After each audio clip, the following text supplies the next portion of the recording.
Excel के अथाह समंदर में से चुन चुन के मोती निकालने के प्रोसेस में आप लोगों के सामने एक बार फिर से हाजिर हूं एक्सेल रिवीजन सीरीज पार्ट 2 के साथ। तो आगे के वीडियो में हम लोग एक्सप्लोर कर रहे होंगे interview oriented text function, date and time function और सबसे इंपॉर्टेंट स्टैटिस्टिकल फंक्शन कैटेगरी को। और इन कैटेगरी में से मैं कुछ जो इंपॉर्टेंट हैं, जो इंटरव्यू में पूछा ही जाएगा, उस टाइप के कॉन्सेप्ट को लेके आगे वीडियो में हाजिर हूं। इनिशिएटिव लिया है, क्या हुआ? ब्रह्मांड। इस रिवीजन सीरीज के स्टार्टिंग में ही आपके पूछे हुए सवाल का पहले जवाब। आप में से कई लोगों ने पूछा कि ये जो कॉन्सेप्ट आप दोबारा रिवाइज करा रहे हो, इसके असाइनमेंट भी तो दो जिस पे मैं प्रैक्टिस करूंगा। तो आपको बता देना चाहता हूं, जो आप प्लेलिस्ट देखते होंगे, चाहे बेसिक एक्सेल, एडवांस एक्सेल, कोई भी प्लेलिस्ट देखेंगे, तो उसमें मैंने ऑलरेडी असाइनमेंट एक साथ रख रखा है टॉपिक वाइज। यदि आप चैनल पे जाएं और किसी भी वीडियो पे अगर आप क्लिक करें, चलिए पहले प्लेलिस्ट में चले जाते हैं, बेसिक एक्सेल ही ओपन कर देता हूं। ये रहा आपका प्लेलिस्ट। और प्लेलिस्ट किसका? चलो हमने बेसिक एक्सेल का ही ओपन कर लिया। ये रहा। आपको अगर रिवीजन करना है बेसिक एक्सेल को, तो किसी भी वीडियो पे आप क्लिक करके देखेंगे, किसी भी वीडियो पे आपने क्लिक किया और अब यहां पे वीडियो के डिस्क्रिप्शन पे अगर आप देखेंगे तो यहां पे लिखा हुआ है already, sir download the assignment master practice folder here, all playlist example at one place. इस पे क्लिक करके देखिए, आपके पास पूरा का पूरा गूगल ड्राइव हाजिर हो जाएगा, जिसमें सीक्वेंस में सारे टॉपिक रखे हुए हैं। अब सपोज मैं बेसिक एक्सेल प्रैक्टिस करना चाहता हूं, तो ये रहा बेसिक एक्सेल। इसमें जाइए और जितने भी टॉपिक हैं जिसको मैं रिवीजन करा रहा हूं, ये सारे असाइनमेंट रखे तो हैं। क्या प्रॉब्लम है? देख लीजिए, आपके पास सारे के सारे जो हैं असाइनमेंट, चाहे वो टेक्स्ट हो, स्टैटिस्टिकल हो, सारे फंक्शन के असाइनमेंट रखा हुआ है। और अब वापस मुद्दे पे आते हुए टेक्स्ट फंक्शन की बात करो, तो टेक्स्ट फंक्शन के ये बेसिक फॉर्मेटिंग कोड्स जो हैं वो आपके पास आपको अवेलेबल करा के दिया गया है। मैं फिर से रिपीट कर रहा हूं, वहां फोल्डर में ऑलरेडी सारे के सारे ये सेट जो आपके पास हैं वो डिस्क्रिप्शन सारे रखे हुए हैं। ये आपके पास टेक्स्ट रूल फॉर्मेटिंग का, चाहे वो जनरल की बात हो, हैश की बात हो, क्वेश्चन मार्क की बात हो, मतलब इसका रीजन क्या है, क्यों हैश, कब क्वेश्चन मार्क, इसका पर्पस क्या है, ये सारे एक्सप्लोर करके रखे हैं। आपके पास यहाँ पे देखिए टाइम से रिलेटेड कैसे रिप्रेजेंट करेंगे। मान के चलते हैं डेट है, तो उस डेट का रिप्रेजेंटेशन कैसे करेंगे। अगर आपको डेट के फॉर्मेट में रिप्रेजेंट करना है तो कस्टम में जाके आपको लिखना होगा MDYYYY, तो आउटपुट इस तरीके से आएगा। ये सारे फॉर्मेट आपको दिए गए हैं, जिसका अक्सर आप यूज भी कर रहे होंगे, और जिनको नहीं पता, ये आपके पास जो है डिस्क्रिप्शन रखा गया है। साथ ही अगर मैं टेक्स्ट फंक्शन को थोड़ा एक्सप्लोर करने की कोशिश करूं, तो पहले पर्पस समझिए कि किस लिए इस टेक्स्ट फंक्शन को यूज किया जाएगा। टेक्स्ट फंक्शन को यूज करते हैं आप डेटा को क्या करने के लिए? क्लीन करने के लिए, डेटा की फॉर्मेटिंग करने के लिए। डेटा को अगर स्प्लिट करना है, नंबर ऑफ कॉलम से स्प्लिट कर देना है, तब भी टेक्स्ट फंक्शन की जरूरत, या उसको उठा के फिर कंबाइन कर देना है, तब भी टेक्स्ट फंक्शन की जरूरत होगी।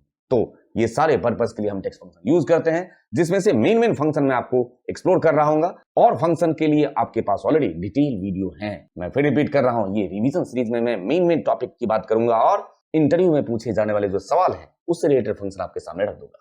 ठीक है, तो अगर मोटे मोटे तौर पे अब इस टेक्स्ट फंक्शन को एक्सप्लोर करने की कोशिश करो, तो ये रहा पहला फंक्शन बार टेक्स्ट। इसकी जरूरत वैसे हमें पड़ती नहीं है, ये कन्वर्जन का काम करता है। थाई लैंग्वेज में आपको ये जो भी आप लिखोगे ना, उसको ये थाई लैंग्वेज में कन्वर्ट करके रख देगा। साथ ही कैर और कोड, ये वैसे इंटरव्यू में इसकी जरूरत नहीं पड़ने वाली है, बट समहाउ अगर आप यूज करोगे तो कैर और कोड जो अमेरिकन स्टैंडर्ड कैरेक्टर होते हैं उसको दर्शाता है। मैं एक कोड के अगेंस्ट कैरेक्टर को असाइन करके रखूंगा, मतलब कोई भी कोड, जैसे कि अगर आप 65 की बात करो तो 65 किसका कोड है? वो कैपिटल लेटर में A, उसका कोड है 65। तो इस तरीके से छोटे छोटे फंक्शन, इनको बस एक बार बस नजर मार देना है, गो थ्रू कर देना है, इसकी जरूरत इंटरव्यू में पड़ने वाली है नहीं।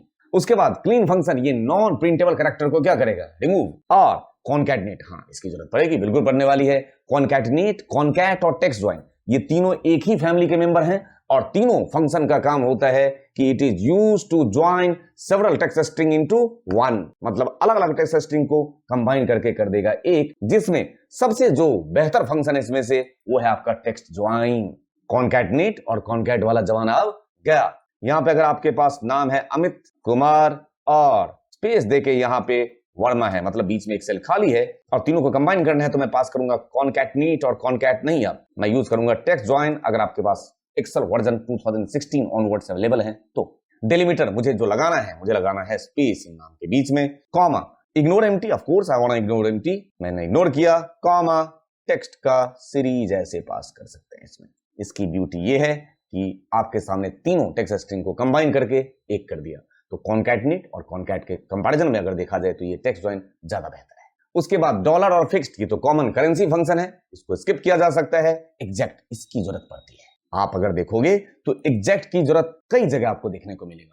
वी लुकअप सीरीज में भी जब एडवांस एक्सेल का रिवीजन सीरीज लेके आऊंगा तो वी लुकअप सीरीज में जब आपको मैं क्वेश्चन अटेम्प्ट कर रहा हूंगा उसमें भी आपको एग्जैक्ट का रोल दिखेगा। मतलब ये दो टेक्स्ट स्ट्रिंग को कंपेयर करता है और रिजल्ट ट्रू और फॉल्स में लेके आता है अगर वो एग्जैक्टली सेम है या नहीं है। और साथ के साथ ये भी याद रखना है ये फंक्शन केस सेंसिटिव होता है, मतलब ये टी कैपिटल और टी स्मॉल में फर्क समझेगा। तो ये दो टेक्स्ट स्ट्रिंग को क्या करेगा, कंपेयर करेगा। जैसे कि मैं लिख दूं एग्जैक्ट, ठीक है, टेक्स्ट 1 मान के चलते हैं अमित और टेक्स्ट 2 कुमार। ऑफ कोर्स दोनों टेक्स्ट स्ट्रिंग एक नहीं है, यहां रिजल्ट क्या आएगा, फॉल्स। और यहां पे अमित लिख दूं और यहां पे भी मैं अमित ही लिख दूं, अभी भी रिजल्ट आएगा फॉल्स। क्यों? क्योंकि ये अमित कैपिटल में है और ये अमित स्मॉल में है। अगर मैं यहां पे जाऊं और अब अमित ऐसे लिखूं तो आएगा ट्रू, क्योंकि अब ये दोनों टेक्स्ट स्ट्रिंग एक हुआ। इसका रियल टाइम एग्जांपल बताने की अगर कोशिश करूं तो कैसे इसे यूज कर सकते हैं, इसे यूज कर सकते हैं। मान के चलते मुझे पासवर्ड जो है उसकी मैपिंग कराना हो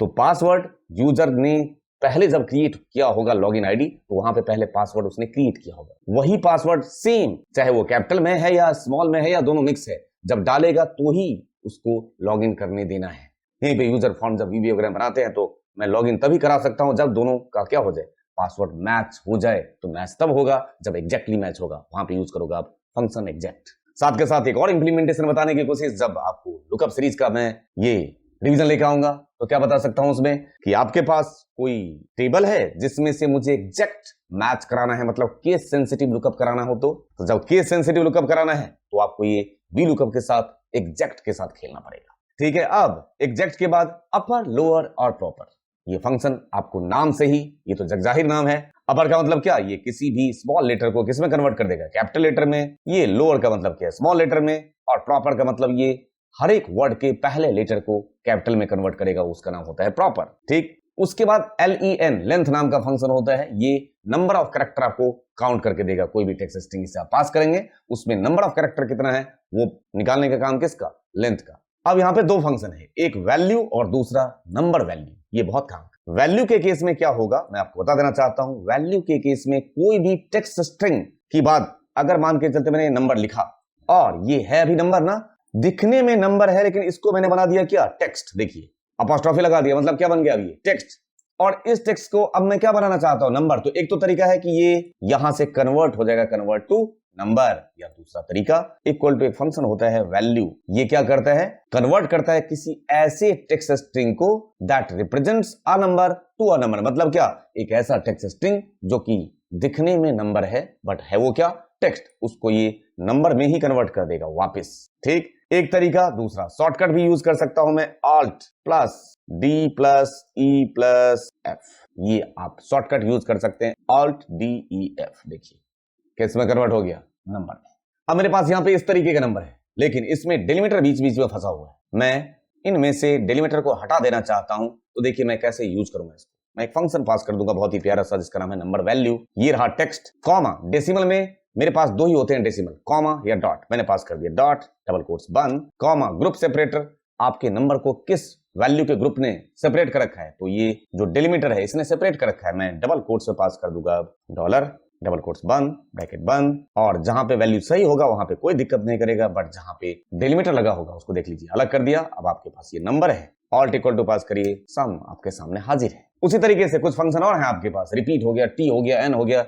इस सीट को एक बार जरूर देखिए, ये बहुत ही बेसिक फंक्शन है, इसको यूज करने के लिए दिमाग लगाने की ज्यादा जरूरत नहीं है। टेक्स्ट फंक्शन, हाँ ये काम का है। टेक्स्ट फंक्शन क्या करेगा, आप जो भी टेक्स्ट स्ट्रिंग इसको पास करोगे, देख लीजिए इक्वल टू फंक्शन पास किया टेक्स्ट, ये क्या करता है, it converts a value to text in a specific number format. कोई भी आप इसे वैल्यू दो, जैसे कि आप इसे डेट दो, मान के चलते हैं आज का डेट है 18/4/2024, डेट ले लिया और यहां पे मैं फंक्शन पास कर रहा हूं टेक्स्ट, मैंने दिया इसे वैल्यू, कॉमा, फॉर्मेट, मैं फॉर्मेट में दे रहा हूं सपोज DDDD 4 बार, MMMM Y Y Y Y. ये देखिए इस डेटा को कैसे कन्वर्ट कर देगा आपके लिए, मतलब आप जिस फॉर्मेट में डेटा को रिप्रेजेंट करना चाहते हो वैसे आ जाएगा। क्योंकि आप देखिए यहाँ पे ये मांग रहा है आपसे ये वैल्यू और आपने तो पास किया डेट, लेकिन सर डेट की अपनी एक वैल्यू होती है। ये जो E32 है ना, देखिए उसकी एक वैल्यू है 45400, हर डेट की अपनी एक डेट वैल्यू होती है और आपने उसे एक फॉर्मेट दे दिया और उसने उसी फॉर्मेट में उसे कन्वर्ट कर दिया। ट्रिम फंक्शन का काम आप ऑलरेडी जानते हो, वीलुकअप में तो बहुत बार यूज करेंगे इसे। ट्रिम फंक्शन का काम होता है एक्स्ट्रा स्पेस को रिमूव करना किसी टेक्स्ट स्ट्रिंग के अंदर जाके, excluding single space between words. हर एक वर्ड के बीच में एक स्पेस तो होना ही चाहिए, उसको छोड़ के जो बेफालतू का स्पेस है उसे हटाने वाला फंक्शन है जिसका नाम है ट्रिम। मैंने ये बेसिक फंक्शन भी आपको थोड़ा सा एक बार एक्सप्लोर कर दिया जिससे आप इसे यूज कर सके। अब सपोज करिए इंटरव्यू देने के लिए बैठे और वहां पे ऐसा ही कुछ क्वेश्चन सामने आ गया, मतलब यहाँ पे कुछ नाम लिखे हुए हैं, इसमें से उसने बोला कि मुझे वर्ड काउंट करके दिखाओ कि इसमें कितने कितने वर्ड हैं। जैसे अमित में 1 आना चाहिए, सुमित भार्गव में 2 आना चाहिए, मयूर सैनी 2 आना चाहिए, यहाँ 3 आना चाहिए, यहाँ 4 आना चाहिए। तो उसके लिए जो आप अप्रोच फॉलो कर रहे होंगे वो आप दिमाग लगाने की कोशिश कीजिए। इक्वल टू का साइन लगाया और क्या पास करेंगे, थोड़ा सा हिंट देने की कोशिश कर रहा हूं मैं पहले या आप लगा चुके हैं। यहाँ पे मैं लेंथ के साथ जाना चाहूंगा। लेंथ टोटल निकाल दिया, लेंथ 4 है, इसमें से मैं माइनस पास कर दूंगा लेंथ ऑफ टेक्स्ट। टेक्स्ट में कौन सा है, ये रहा, लेंथ ऑफ टेक्स्ट। ये आपने लेंथ निकाल दिया और अब यहां पे लेंथ में से मैं माइनस पास करना चाहूंगा पहले सब्स्टिट्यूट। सब्स्टिट्यूट नाम का फंक्शन बहुत ही प्यारा एक्सेल सीरीज में टेक्स्ट फंक्शन कैटेगरी का। इस फंक्शन का काम क्या होता है, it replaces existing text with new text, पुराने को बदल के नया कर देगा। तो टेक्स्ट में कौन सा पास कर रहा हूं मैं, अमित, और इसमें से ओल्ड टेक्स्ट है मेरे पास स्पेस, स्पेस को बदल के मैं करूंगा नल। अभी अगर मैं एंटर प्रेस करूं ये तो अभी एरर है, लेकिन अगर मैं इसमें से स्पेस हटा देने के बाद अगर उसका लेंथ निकाल लूं तो ये आउटपुट है। इससे फायदा क्या होगा, इसमें तो कोई भी स्पेस नहीं था अमित में, तो यहाँ पे कितना वर्ड आ गया, 0 वर्ड तो होता नहीं है, इसलिए यहाँ पे काम करिए, यहाँ पे लगा दीजिए +1, क्योंकि मिनिमम वर्ड 1 से स्टार्ट। उठा लिया और अब कॉपी करिए तो कंट्रोल डी, ये आपके सामने आउटपुट कैसे काम कर रहा है। टोटल आपने लेंथ निकाला, length minus length of substitute. इसका कॉन्सेप्चुअल पार्ट अगर डिटेल में पढ़ना है तो मेन वीडियोस जो प्लेलिस्ट है वहां से पढ़िए। मैं यहाँ पे सिर्फ मुद्दे वाली बात रिवीजन कराने की कोशिश कर रहा हूँ कि इनमें से क्वेश्चन आ सकते हैं। ऐसे इसको थोड़ा सा और कॉम्प्लिकेटेड करते हैं और इसमें से मुझे अगर फर्स्ट नेम निकालना हो, लास्ट नेम निकालना हो, मिडिल नेम निकालना हो, ऐसा सिचुएशन आपके पास अगर हो तो आपके पास फंक्शन है लेफ्ट, आपके पास फंक्शन है राइट, आपके पास फंक्शन है मिड, इवन सब्स्टिट्यूट। इन फंक्शन को यूज करते हुए ये जो आप आउटपुट अभी बोल रहे थे उसे आप अचीव कर सकते हैं। और आप लोगों से गुजारिश इस बात की, लेफ्ट हो गया, राइट हो गया, मिड हो गया, सब्स्टिट्यूट हो गया, इन फंक्शन को एक बार ढंग से आपको थोड़ा सा एक्सप्लोर कर लेना है। रीजन, इनमें से एक आधा क्वेश्चन तो फंसेगा। कहां, इंटरव्यू में जब देने के लिए जाएंगे तो टेक्स्ट फंक्शन का एक आधा क्वेश्चन तो आएगा, ठीक है। इसलिए आपको इन फंक्शन को थोड़ा सा डिटेल में एक बार कवर करना। ऑलरेडी आपने कॉन्सेप्चुअल पार्ट पढ़ा हुआ है, बट फिर भी जब इंटरव्यू देने जाने लगे एक बार नजर मार लेने में कोई बुराई नहीं है, क्योंकि यहाँ पे गलती आप कर सकते हैं। गलती होने के चांसेस, इस लेफ्ट राइट मिड तो अभी भी कष्ट दे रहा होगा, मैं उम्मीद कर सकता हूं इसमें गलती की गुंजाइश ज्यादा होती है, इसलिए इनको एक बार एक्सप्लोर जरूर कर लें। अब अगर आप लोगों को थोड़ा सा गो थ्रू कराऊं और इन लेफ्ट राइट मिड को यूज करने की कोशिश करूं तो मैंने यहाँ पे लिखा equal to function left. Left को क्या चाहिए होता है, टेक्स्ट। ये देखिए Sumit Bhargava, comma, number of character. तो यहाँ पे आपको एक फंक्शन सिखाया जा चुका है फाइंड, मेन वीडियो में जाकर देखिए, फाइंड और सर्च। फाइंड किसे ढूंढना है, तो हमें ढूंढना किसको है, हमें ढूंढना है स्पेस को। किसमें से ढूंढना है, इसमें से। ब्रैकेट बंद कर देंगे तो आउटपुट आपके सामने आ जाएगा, बट अभी ये आउटपुट गलत है क्योंकि ये स्पेस तक लेके आया है, हमें स्पेस तक नहीं चाहिए, हमें तो सुमित तक चाहिए। यहां पे आपको क्या करना होगा, -1 अगर कर देंगे, ये रहा आपके सामने फर्स्ट नेम आ गया। उसी तरीके से लास्ट नेम निकालना है तो किससे निकलेगा, राइट से निकलेगा। अगर मुझे इसमें से लास्ट नेम निकालना है तो ये राइट से निकलेगा, right text, comma, number of character. तो यहाँ पे सीधे फाइंड नहीं, पहले टोटल लेंथ निकाल लिया जाएगा और उस लेंथ में से माइनस कर दिया जाएगा फाइंड किसे, स्पेस को। इसमें से ब्रैकेट बंद, ऐसे आपके सामने भार्गवा साहब हाजिर हैं। लास्ट से लेके आया, लेकिन यहां पे अगर दिखाऊं आपको तो ये देखिए गलत हो गया, सिंह रावत आ गया।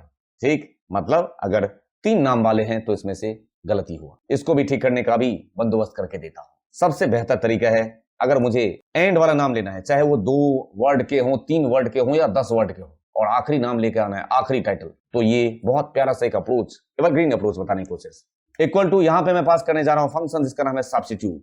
ये रहा text, comma, old text. Old text में मैं क्या पास कर रहा हूं, मुझे लेना है स्पेस और उसके जगह पे जो न्यू टेक्स्ट है बदल के मुझे क्या करना है, रिपीट। रिपीट नाम का फंक्शन, और मैंने लिया स्पेस को ही बदल दो, 50 टाइम्स रिपीट कर दो। लीजिए क्या करेगा ये अमित, तो उसके आगे क्या कर देगा, ये 50 स्पेस लगा दिया होगा। अब ये क्या करेगा, अगर इसमें स्पेस होगा, एक स्पेस, तो उसके आगे 50 स्पेस लगा दिया होगा उसने। ऐसे देखिए, अमित में तो है नहीं, लेकिन सुमित भार्गवा में 50 स्पेस लगा दिया उसने। और अब यहाँ पे क्या करेंगे, स्पेस लग के आ चुका है और ये पास करेंगे।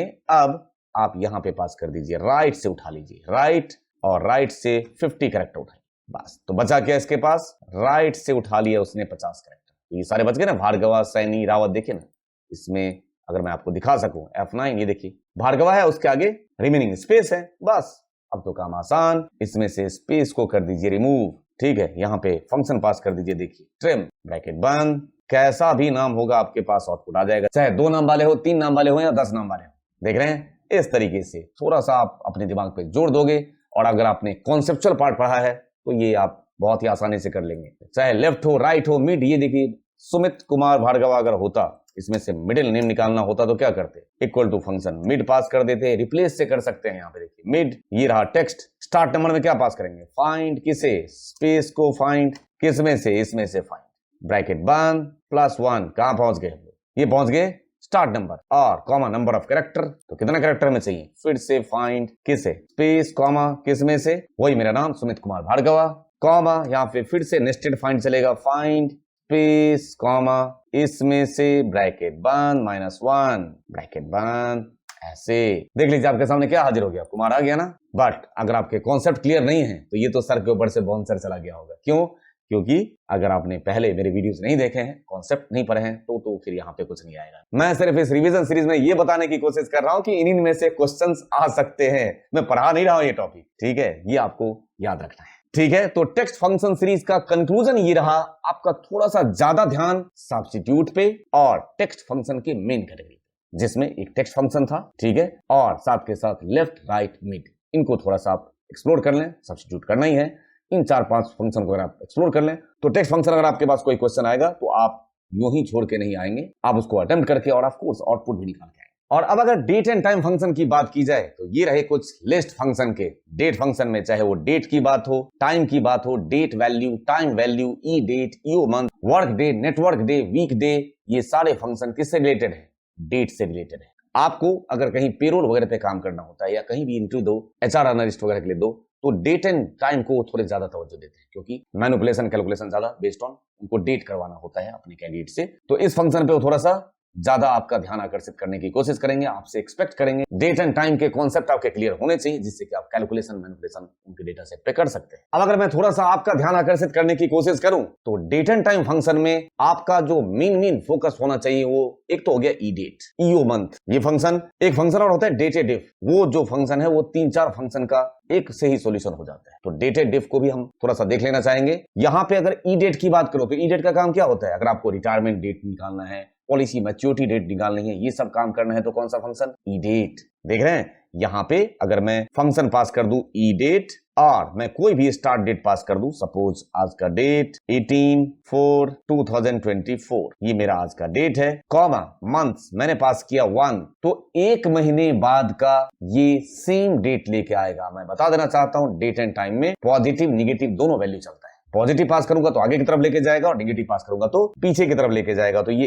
1 महीने बाद का कौन सा डेट लेके आएगा, सेम डेट। तो अगर आपको कोई भी सिचुएशन ओरिएंटेड क्वेश्चन आपके पास आए और बोला जाए कि अब से 20 साल बाद का सेम डेट लेके आना है, तब भी आपके दिमाग में ई डेट ही आना चाहिए। 20 साल बाद का सेम डेट, तो 12 × 20 कर देंगे, हो गया काम। ये 20 साल के बाद का सेम डेट लेकर आएगा, वो फंक्शन है ई डेट। उसी में अगर आप चाहते हो कि जो भी डेट पास करूं, साथ के साथ जितने नंबर ऑफ मंथ पास करूं, उतने महीने बाद या पहले का, उस महीने का, उस पर्टिकुलर महीने का कौन सा डेट आखिरी डेट आए तो ई डेट को छोड़ दिया जाए, उसके जगह पे कौन सा फंक्शन, ईओ मंथ अप्लाई किया जाए। एक फंक्शन होता है एंड ऑफ मंथ, ये अगर मैं पास कर दूं ई डेट की जगह पे, अब मैं क्या पास कर दिया, ईओ मंथ, और डेट आपने दिया इसको और यहाँ पे मंथ्स मैंने पास किया 1, तो ये अब से 1 महीने बाद का क्या दिखाएगा, उस महीने का आखिरी डेट। देखिए 31/5 पे लेके चला गया, जबकि ई डेट होता तो ये 31/5 नहीं होता, 18/5 होता। इससे हमें ये पता चला ई डेट में और ईओ मंथ में फर्क होता है। साथ ही एक और फंक्शन होता है वीक डे। अगर मुझे वीक का दिन पता करना है, दिन में ऐसा नहीं संडे मंडे, आपको ये बताएगा कि ये वीक का 3रा दिन है, ये वीक का 4था दिन है। कहां से कंसीडर करते हुए, संडे को 1 और सैटरडे को बाय डिफॉल्ट 7 मानते हुए। अगर ये पता करना हो कि ये वीक का कौन सा दिन है तो आपके पास फंक्शन है जिसका नाम है इक्वल टू वीक डे। आपको ये वीक का दिन आज वैल्यू 7 दिखाया ना, 7 का मतलब ये सैटरडे, इस दिन 100% सैटरडे ही होना चाहिए। कंट्रोल 1 पे जाओ, कस्टम पे जाओ और यहाँ पे 4 बार डी पास कर दीजिए, उस दिन सैटरडे ही होगा। साथ ही अगर आपको वर्क डे और नेटवर्क डे में फर्क समझाने की कोशिश करूं तो वर्क डे क्या करेगा, अगर मैं फंक्शन पास कर दूं वर्क डे, ठीक है, वर्क डे में जो भी आप स्टार्ट डेट उसे दोगे, जैसे कि मैं अगेन वही डेट ले लेता हूं 18/4/2024, मतलब जो भी आप स्टार्ट डेट दोगे, जितने नंबर ऑफ डेज उसमें ऐड ऑन करने की कोशिश करोगे, मैंने बोला इसमें 10, तो ये 10 दिन के बाद का वर्किंग डे निकाल देगा। यहाँ देखिए इसने डेट वैल्यू दिखाया, आपको यहाँ पे जाना है होम टाइम में और यहाँ से इसको डेट में कन्वर्ट कर देना। क्या दिखा दिया 2/5, ये 10 दिन के बाद का वर्किंग डेट निकाल के देता है कि वर्किंग डेट का मतलब क्या, सैटरडे संडे को स्किप करते हुए आपको ये वर्क डे निकाल दिया कि आप अगर इस डेट को कोई प्रोजेक्ट स्टार्ट कर रहे हो तो ये इस डेट को फिनिश हो जाएगा अगर सैटरडे संडे को काम नहीं हो रहा है। ऐसे में अगर आपके पास क्वेश्चन आए कि नहीं जी काम तो हो रहा है, हमारे यहाँ तो 6 डेज वीक चलता है, आप तो बाय डिफॉल्ट सैटरडे संडे को हमारा ऑफ करा दिया, तो उस सिचुएशन में वर्क डे के जगह पे .intl लग जाएगा फंक्शन। एक फंक्शन होता है वर्क डेज के साथ .intl, इसमें आप start date, number of days और वीकेंड पास करने की आपके पास ऑथराइजेशन होगी। मतलब आप इसमें क्या कर सकते हैं, देखिए यहाँ पे वीकेंड आपके पास लिस्ट आ जाएगा, इसमें से आप वीकेंड पिक कर सकते हो कि नहीं जी हमारे यहाँ तो संडे ओनली है। यही सेम कहानी वर्क डे के जगह पे नेटवर्क डे अगर होता तो वर्क डे में ये तो डेट बता देता है, नेटवर्क डेज में आपको 2 डेट देना होगा, नेटवर्क डेज, इसमें आपको 2 डेट देना होगा, फर्स्ट डेट मतलब स्टार्टिंग डेट और एंडिंग डेट, तो उन 2 डेट के बीच में जितने भी वर्किंग डे होंगे वो काउंट करके बता देगा,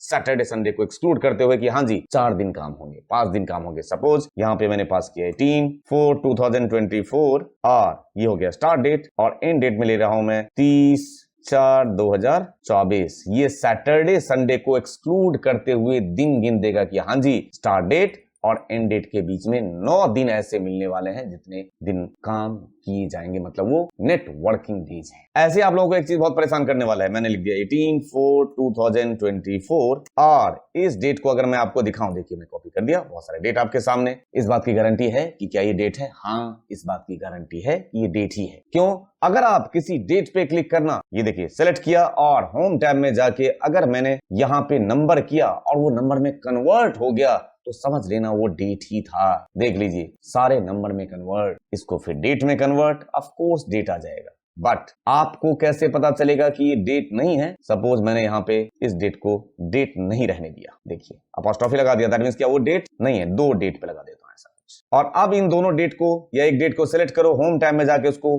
कन्वर्ट करने की कोशिश करना नंबर में, देखिए वो एज इट इज है 18/4/2024, दैट मींस क्या ये टेक्स्ट है, ये डेट नहीं है। ऐसे सिचुएशन कब होता है रियल टाइम में, जब आप किसी ईआरपी से डेटा को, एसएपी से डेटा को कॉपी करके एक्सेल में लेकर आते हैं ना, तो डेट फॉर्मेट हमेशा टेक्स्ट में चेंज हो जाता है और वो बहुत परेशान करता है। लेकिन मुझे यहाँ पे आउटपुट सही करना है इसको, तो डेट में आपके पास एक फंक्शन है डेट वैल्यू, ये किसी भी डेट जो कि टेक्स्ट के फॉर्म में है उसको ये नंबर में कन्वर्ट कर देगा। देख लीजिए ये रहा टेक्स्ट, एंटरप्रेस, उसने किस में कन्वर्ट कर दिया, उसे नंबर में कन्वर्ट कर दिया जो कि उसी डेट को रिप्रेजेंट कर रहा है, ऐसे कन्वर्ट हो गया ना फिर से डेट में, तो वो फंक्शन का नाम क्या है, डेट वैल्यू। अरे बात समझ में, ऐसी एक फंक्शन आपके पास है जिसका नाम है डेटेडिफ। डेटेडिफ ये एक्सेल का अपना फंक्शन नहीं है, ये लोटस 1 2 3 से इनहेरिट किया हुआ फंक्शन है। डेटेडिफ के यूनिट में कई सारे यूनिट है आपके पास, जैसे आप डेटेडिफ पास करोगे ना, डेटेडिफ यहाँ दिखेगा तो है नहीं, बस आपको यूनिट याद रखना है डेटेडिफ का, वो यूनिट मैं लिख देता हूँ। यूनिट है आपका एक तो डी, एम और वाई, ये तो कॉमन हो गया, लेकिन इसके अलावा एक होता है एम डी, वाई एम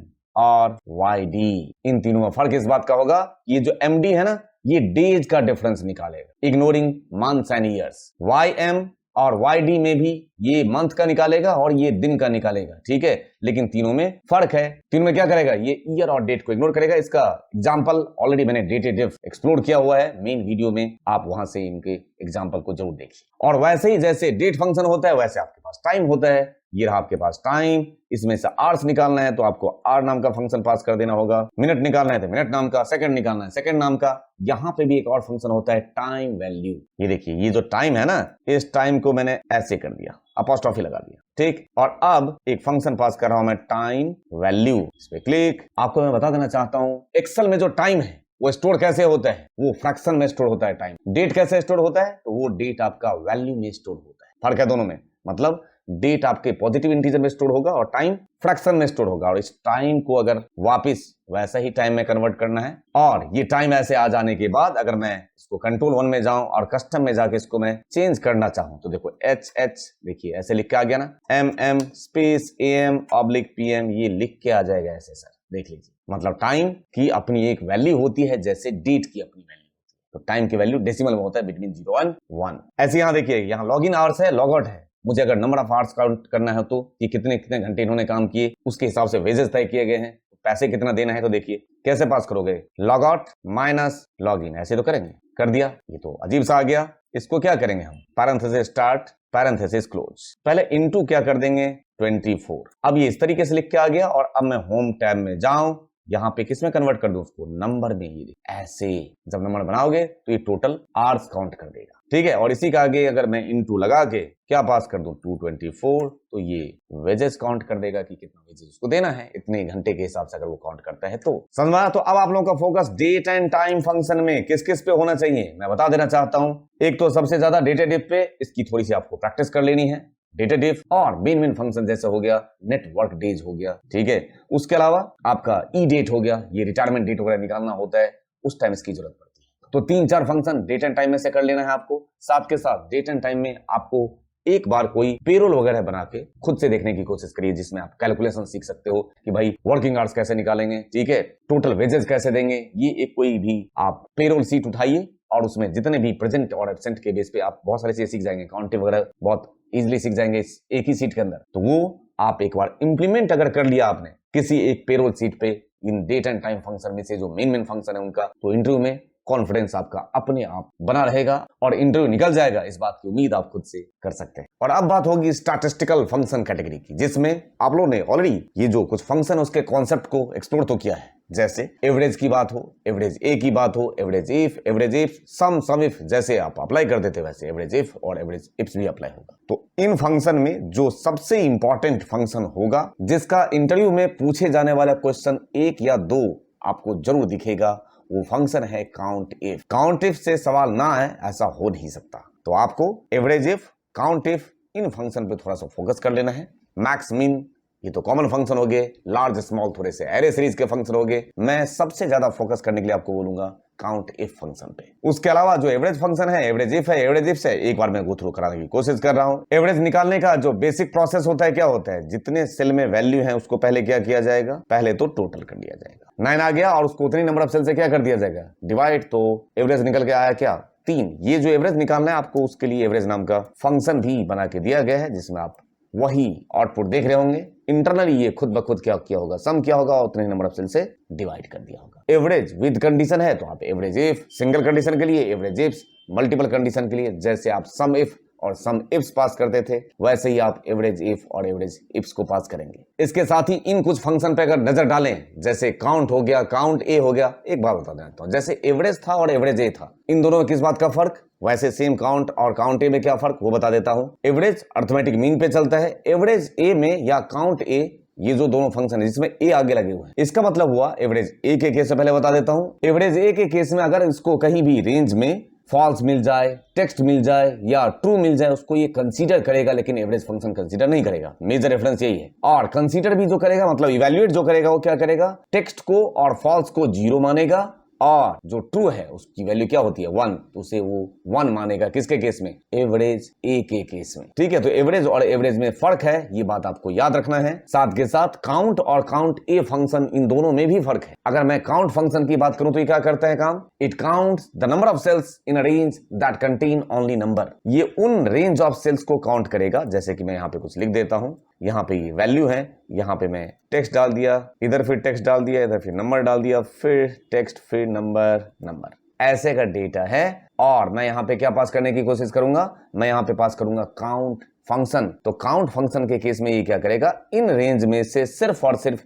ये नंबर को काउंट कर देगा। ये सिर्फ उन रेंज ऑफ सेल्स को काउंट करेगा जिसके अंदर क्या मिलेगा, इसको नंबर मिलेगा। यहाँ पे सिर्फ और सिर्फ नंबर वाले सेल को काउंट किया, 3 2 5 2 7, ठीक है ना, 7 आउटपुट, मतलब इसको टेक्स्ट से लेना देना नहीं है। वैसे ही अगर आप फंक्शन चलाते हो काउंट के साथ ए और इसे रेंज देते हो तो क्या करेगा, ये भी बताना चाहूंगा, ये नॉन ब्लैंक सेल को काउंट करता है। ये क्या करेगा, नॉन ब्लैंक सेल को काउंट करने का मतलब क्या हुआ, ये इस रेंज में अगर चाहे इसे टेक्स्ट मिले, चाहे नंबर मिले, चाहे स्पेशल कैरेक्टर मिले, कुछ भी मिले, उसको क्या करेगा, जितना भी मिलेगा उसको ये कंसीडर करेगा किसे स्किप करते हुए, ब्लैंक सेल को स्किप करते हुए। पूरे डेटा सेट में जहां ब्लैंक है उसे कंसीडर नहीं, उसके अलावा सबको काउंट। वो फंक्शन होता है काउंट ए, और इसका जो इंप्लीमेंटेशन बेस्ड यूज है वो आपको एडवांस एक्सेल सीरीज में देखने को मिलेगा। आपने कॉन्सेप्ट पढ़ा होगा तो आपको पता भी होगा। एडवांस एक्सेल में इसका इंप्लीमेंटेशन किसका दिखाने की कोशिश करूंगा, काउंट ए का ऑफसेट फंक्शन के थ्रू रेंज को डायनामिक बनाने। काउंट ब्लैंक आप जानते ही है, ब्लैंक को काउंट कर देगा। आपका फोकस ज्यादातर होना चाहिए काउंट इफ पे, और मैं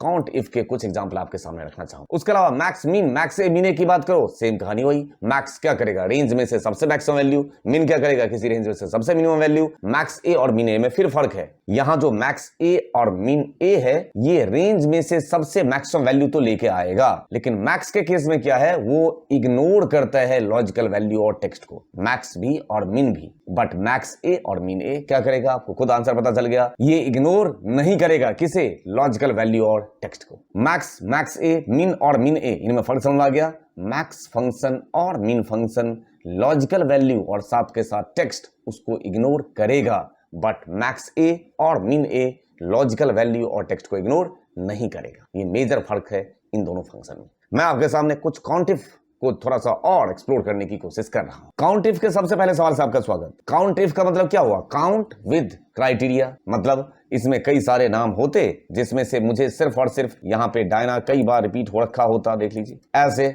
और मैं काउंट कर लेता ये रेंज को। इस रेंज में मुझे ढूंढना है किससे, क्राइटेरिया में है डायना। अगर मैं ऐसे पास कर दूं तो ये क्या करेगा, इस रेंज में डायना कितनी बार रिपीट हो रखा है वो नंबर ऑफ जो अकरेंस डायना का उसने काउंट कर दिया। साथ के साथ यहाँ पे मैं देख पा रहा हूं कि मुझे सीरियल नंबर जो है ना ऑटोमेटिक चाहिए, और ऑटोमेटिक सीरियल नंबर लेके आऊं उसके लिए मुझे रनिंग काउंट को देखना होगा। रनिंग काउंट कैसे निकालते हैं, ये इंटरव्यू में बहुत ज्यादा पूछा जाता है, इसलिए मैंने आपसे सवाल किया है। यहाँ पे मैं पास करूंगा काउंट इफ रेंज, वहीं से वहीं तक, ये रहा फ्रिज में कॉमा, मैं उसी को ढूंढ लूं तो ये क्या करेगा, ये आपको ऐसे अकरेंस बता देगा। देखिए यहाँ पे देखिए पहली बार आया, ये भी पहली बार आया, डायना आप दूसरी बार आ गया, इस तरीके से आने लगा ना।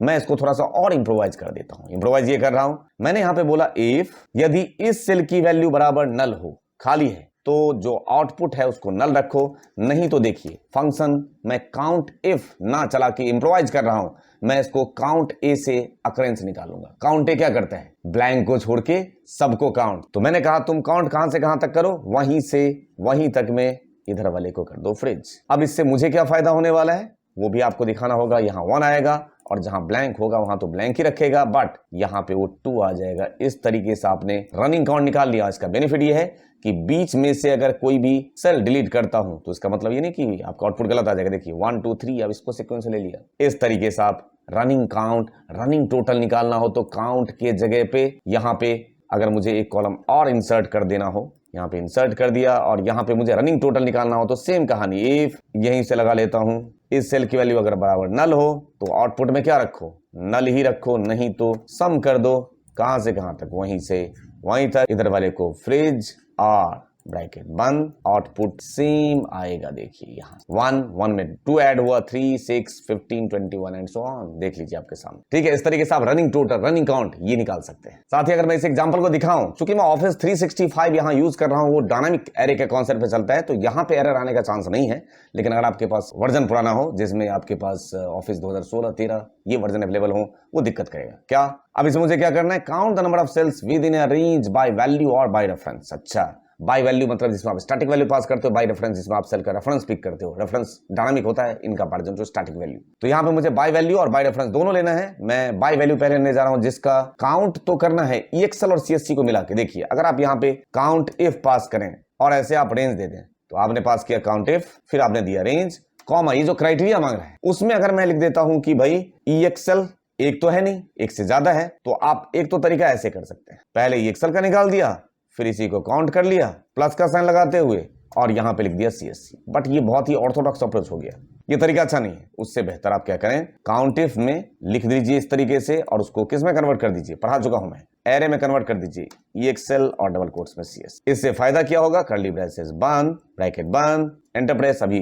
एरर आया क्यों, क्योंकि इसको इससे आगे जगह नहीं मिल रहा है, इसको हटा दीजिए, देखिए आ जाएगा। 4 अलग कर दिया, 3 अलग कर दिया, बट ये अप्रोच तो गलत है। यहाँ पे जाइए बाहर और यहाँ पे क्या पास कर दीजिए, सम। अब ये इसने सही काम कर दिया। देखिए total count of EXL and CSC। अगर आपके जहन में ये चल रहा था कि सर इसे तो काउंट इफ नहीं काउंट इफ से करना चाहिए था, तो एक बार करके देख लेते हैं। यहाँ पे यूज करिए काउंट इफ्स। ये नहीं चलेगा सर, काउंट इफ से नहीं चलेगा। देखिए रेंज कॉमा, ये तो था क्राइटेरिया का रेंज, कॉमा क्राइटेरिया कौन सा था, पहला क्राइटेरिया है EXL, कॉमा क्राइटेरिया रेंज 2, फिर से दिया range, comma criteria 2, double quotes में CS। अगर मैं ऐसे लिख देता हूं तो देख लीजिए आउटपुट क्या है, 0। ये ऐसे नहीं चलेगा, इसके लिए आप काउंट इफ का ही सहारा लेंगे। और देख लीजिए मैंने कैसे एरे को पास करते हुए इस काउंट इफ के हेल्प से एक से ज्यादा क्राइटेरिया के बेस पर आउटपुट लेके दिखाया है। यही चीज अगर आपको रेफरेंस में लेना है तो इसको हटा देंगे, इतने तामझाम की जरूरत नहीं है खुद से लिखने की, आप यहां से खुद से पास कर देंगे, बात तब भी बराबर ही है, कोई दिक्कत नहीं है। यहां पे देखिए,